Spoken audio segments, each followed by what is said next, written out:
Continuing to troubleshoot the first start problems on my 91 F150 straight 6. Whole list of things I've done. Basically, long story short, with the computer plugged in, I get fuel pressure prime.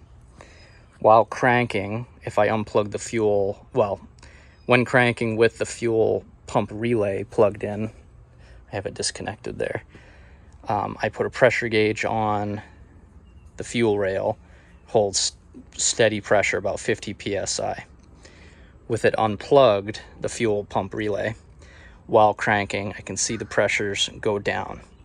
I put a Noid light on number 1 injector and can confirm pulse. So I have a Noid light indicating injector pulse, and I have the fuel pressure decreasing with the fuel pump relay disconnected, also indicating at least some of the fuel injectors pulsing, but it will not fire off. No matter what I do, I can't get it to fire right, but I smell it. I can smell gas. So that's the third indicator I have that fuel is making it into the combustion chamber.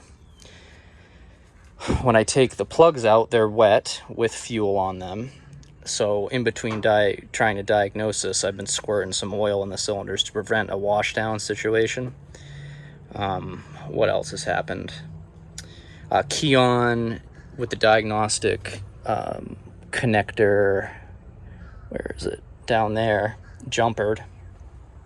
Key on engine off self-test indicates a number of codes that I'm aware of. Most are just related to the EGR and TAD. That's the thermactor air bypass and thermactor air diverter valves not being, well, I don't have them hooked up, so they say it's, open or not in range or whatever.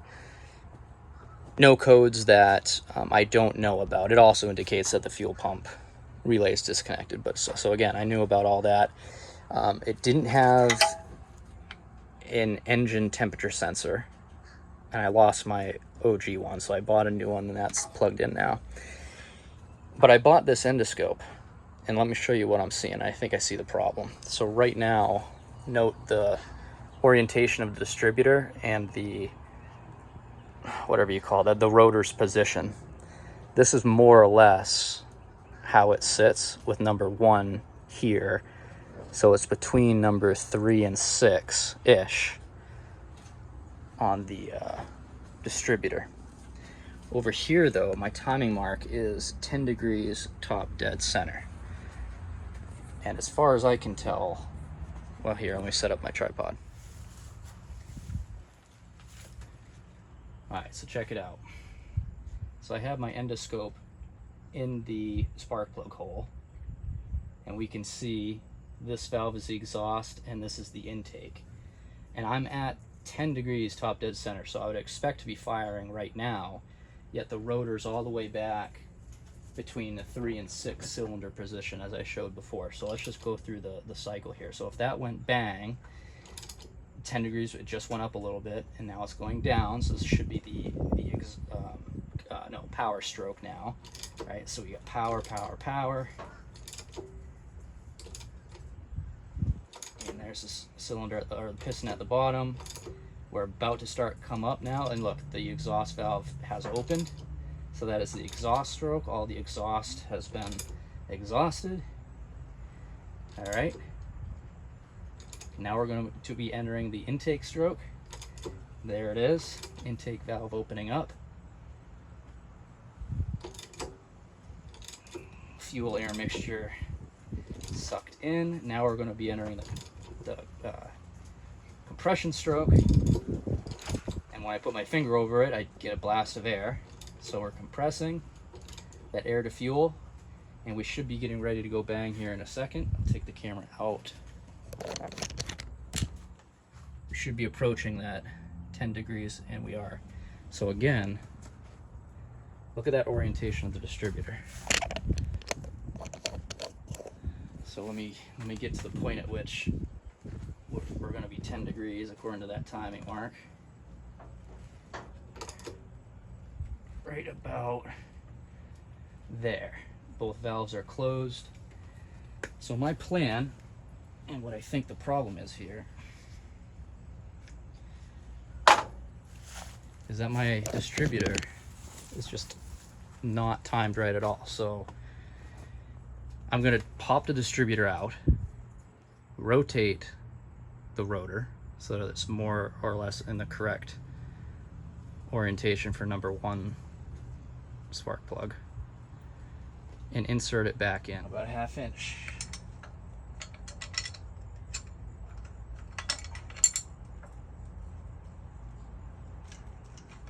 Half inch will work.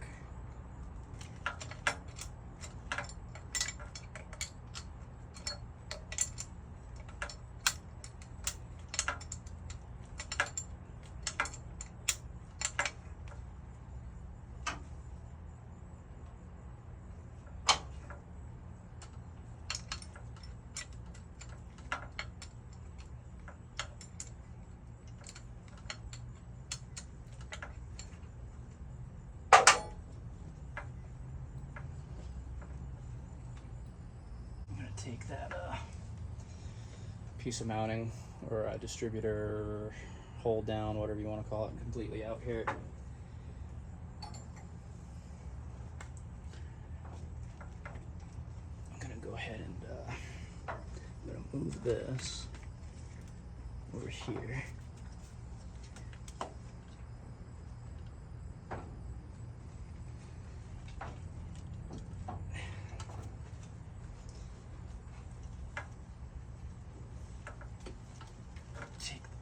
TFI module, not take the module off, but disconnect it.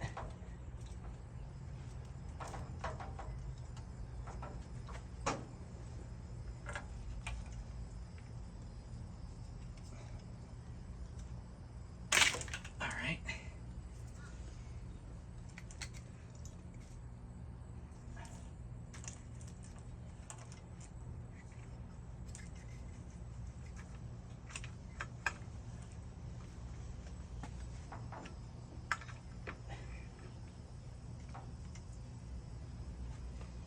Alright, so here's the distributor. So,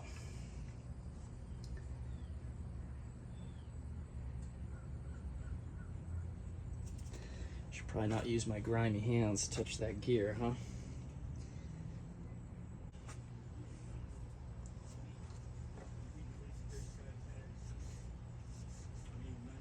I want to take a look with the endoscope.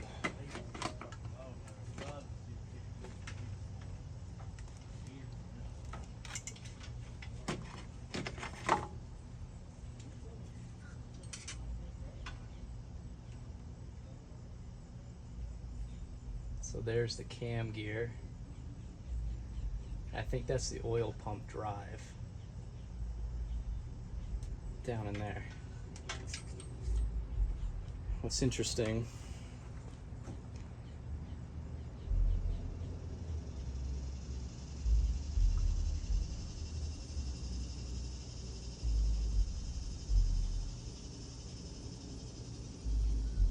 I don't know if that's new wear or not.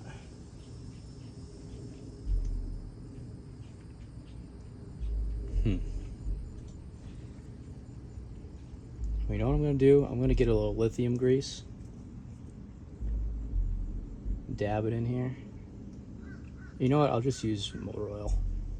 I got it right next to me.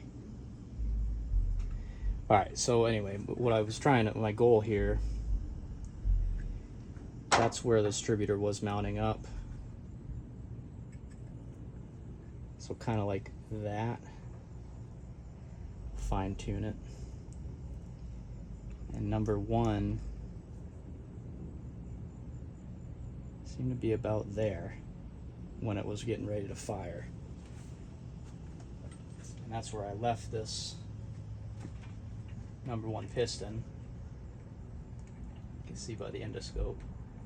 Intake and exhaust are shut, and we're 10 degrees top dead center on compression.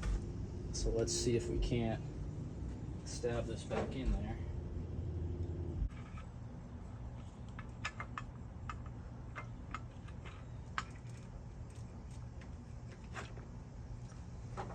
Alright, let's see if I can finesse that in.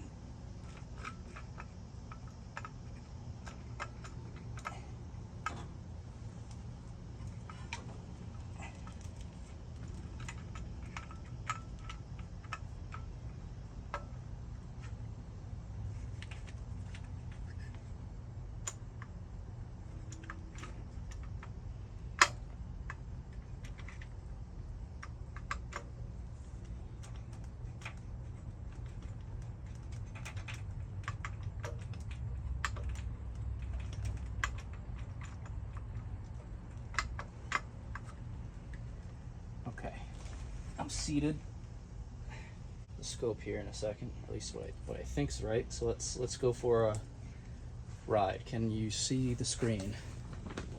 Oh, you can't see the screen. Damn.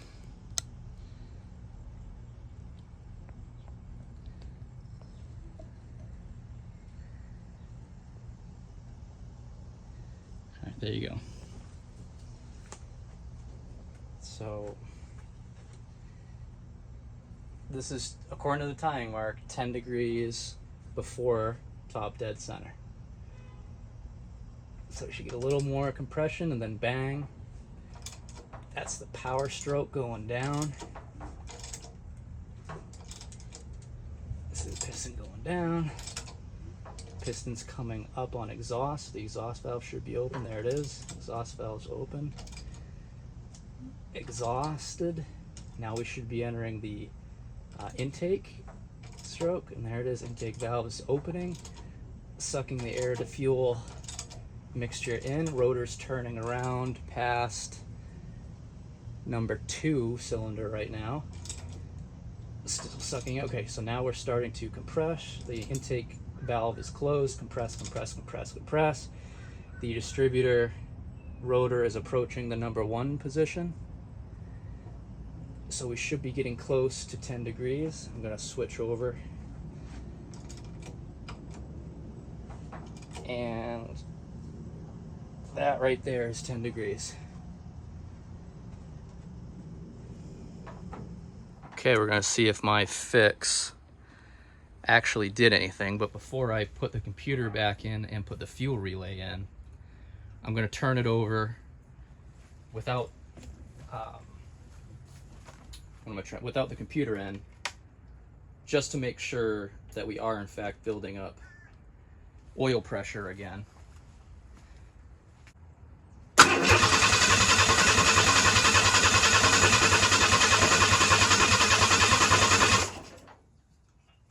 Anything?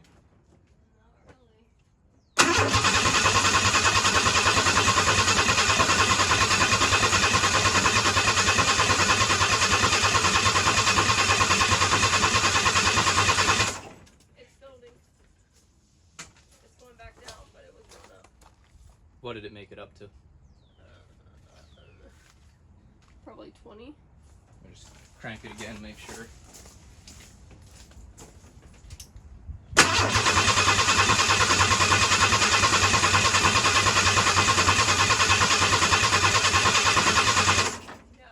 it probably went up to 40 that time.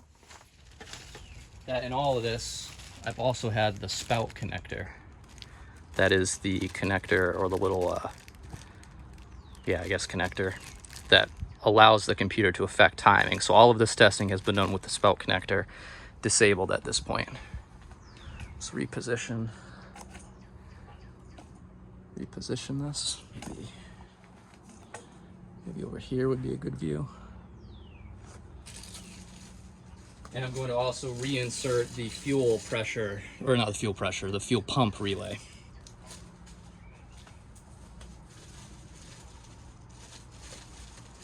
I'll just go drop her.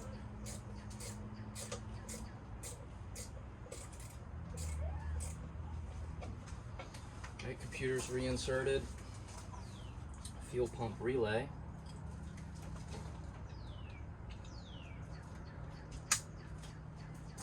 There we go. Going to energize the truck. Positive lead back on there.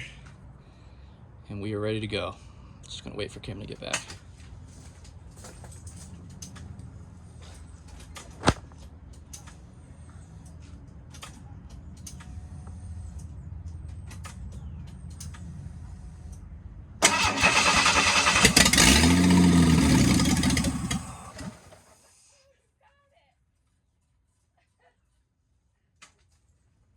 Wow. Awesome.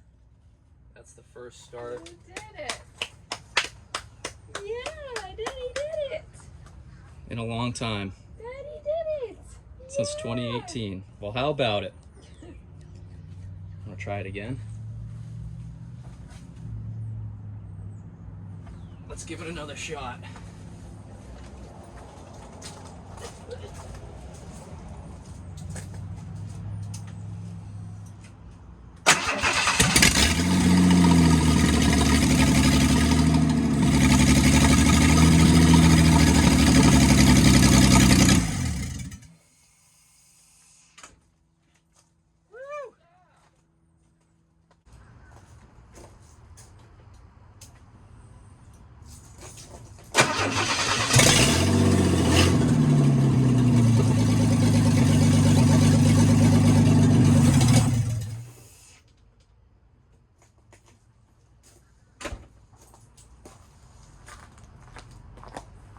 Well, let's see.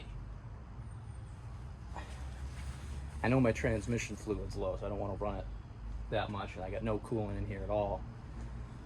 A number of reasons, but that's the first start since 2018 or so, where this engine's run on its own ignition system, fuel, everything. And it was the last major roadblock for me to start putting all the pieces back together, because I didn't want to go too much further without knowing that it would in fact run. So that's quite the feat here. What was really throwing me for a loop was it wasn't. It would give a whisper, a faint, like it was trying to run, and then when I would shoot starting fluid in, it wouldn't. It would backfire real bad, which I was like, that's strange. So I checked injector pulse. Got that. I was highly suspicious of the computer. These computers are getting quite old. This is an EEC4 system, and they're known for their capacitors to start leaking and destroying the board. I took the cover off a number of times to make sure that wasn't actively happening, and it wasn't. My board looks fine. I will eventually have to preemptively change out those capacitors, but I'm probably going to do that last, after I know everything runs, and then work on the computer to reduce variables. Highly suspicious of that computer. I couldn't get codes to be read, and I ended up finding a voltage drop on the power connector itself, so I repaired that, was able to get codes, was able to confirm injector pulse. Initially I was trying to start it without the map sensor plugged in, without minimum number of sensors plugged in, but here we are today. I have the old map plugged back in, the engine coolant temperature plugged back in. I'm not sure if it would run without either of those. I suspect it probably would, but yeah. What else did I do? I was thinking maybe it was a fuel delivery, but I could smell it though. And I got good fuel pressure. I did the all new fuel lines myself too, so I was thinking maybe it didn't plumb something right. I could smell unburnt fuel, and I got good fuel pressure. And with the fuel pump relay unplugged, like I mentioned before, cranking, I could see the pressure on the fuel rail bleed down. So the smell, the bleeding down of the pressure, surely it was injecting fuel. So I didn't think unless I was injecting so much fuel that it wouldn't combust. That seemed far-fetched. What else? And then I bought that bore scope. Going back to my original thought that timing wasn't right. Because when I started this restoration, we pulled the motor out, cleaned it all down. I pulled the distributor off, cleaned it, and reassembled. And I guess I just didn't have the distributor stabbed into the camshaft close enough so that it could affect timing. I still need to do timing on this. I went manually and rotated the motor before the video with the #1 cylinder spark plug out. And right when it would hit, it was actually sparking at, funnily enough, right about where it is now, which is like 0 degrees before top dead center. Should be 10 degrees. So I got to time it, but it runs and it idles there, as you just heard. So now I'm going to start to complete the restoration, which is get the engine bay done. And then I got to do brakes and do everything else. But this is the last major roadblock. So, all right.